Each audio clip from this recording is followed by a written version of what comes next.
অজস্ৰ নিয়ম নীতিৰ মাজত পালন কৰা হৈছে এখন বিয়া।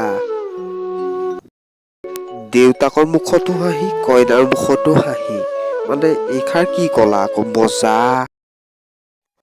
আচল কাহিনীটো কমহে এতিয়া আপোনালোকক। এই গাড়ীখন যে আপোনালোকে দেখিছে হয়, কিন্তু এইখনতে দৰা আহিছে। দৰা কোন জানেনে আপোনালোকে চাই লওক।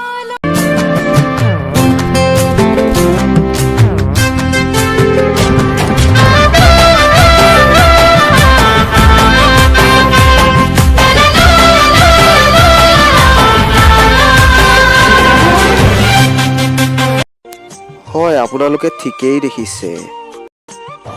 এগৰাকী মহিলা কুকুৰৰ সৈতে বিয়া হ'ব এগৰাকী যুৱতী। আপুনি এই বিয়াখনৰ কথা কি ক'ব? আপোনাৰ মন্তব্য আছেনে বাৰু বিয়া হ'বলৈ? কি ক'ব আপুনি? উত্তৰটো দিয়ক।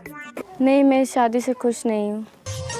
দেশত কিমান ল'ৰা ছোৱালী নাপায় বৰলা হৈ আছে, তাৰ খালি বেলেগ ল'ৰাকেইটাকে। এইবাৰ আকৌ কুকুৰকে বিয়া দিব লাগিব। এখন আজব বিয়া দেই। কুকুৰ মহাজনে হানিমুন যোৱাহে চিন্তা কৰিছে। আৰু কি ক'ব আৰু বন্ধুসকল, আমাৰ বিয়াখন চাই লওক। হে ভগৱান কৃষ্ণহে বুলিলো আৰু একো নকওঁ আৰু দেই। মূৰত পানীহে ল'ব লাগিব এতিয়া যেন দেখিছো।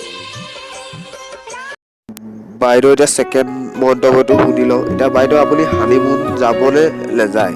আপুনি কওক এতিয়া কিবা এটা। আপোনাৰ ইমান ধুনীয়া বয়ফ্ৰেণ্ডটো পাইছে, আপুনি আকৌ চিন্তা কৰিছে। আপোনাক হানিমুন দিব ন বয়ফ্ৰেণ্ডটো? বহুত ধুনীয়া কিউট বয়ফ্ৰেণ্ড ন। ऐसा मानते हैं, ऐसा सोचते हैं कि অন্ধবিশ্বাসে শেষ কৰিলে এইবোৰক। কুকুৰৰ সৈতে বিয়া পাতিলে বোলে নিজৰ গিৰিয়েকৰ আয়ুস বাঢ়ে। মজা।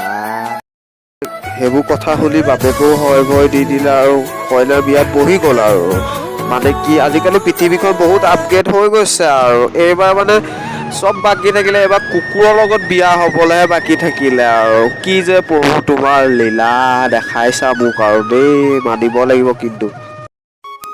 তোমালোকে যদি অন্ধবিশ্বাস নকৰা তেন্তে মোলৈও এনেকুৱা ছোৱালী এজনী চাবা, যাতে মই বিয়া পাতি আকৌ মোৰ গাৰ্লফ্ৰেণ্ডজনীক কুকুৰৰ লগত বিয়া দিব পাৰোঁ। তেতিয়া মোৰ মনটো ভাল লাগিব। তেন্তে ভিডিঅ'টো যদি চাই ভাল পালা, লাইক কৰিবা, কমেণ্ট কৰিবা, শ্বেয়াৰ কৰিবা, ফ্ৰেণ্ডৰ মাজলৈ শ্বেয়াৰ কৰিবা। আজিলৈ বাই।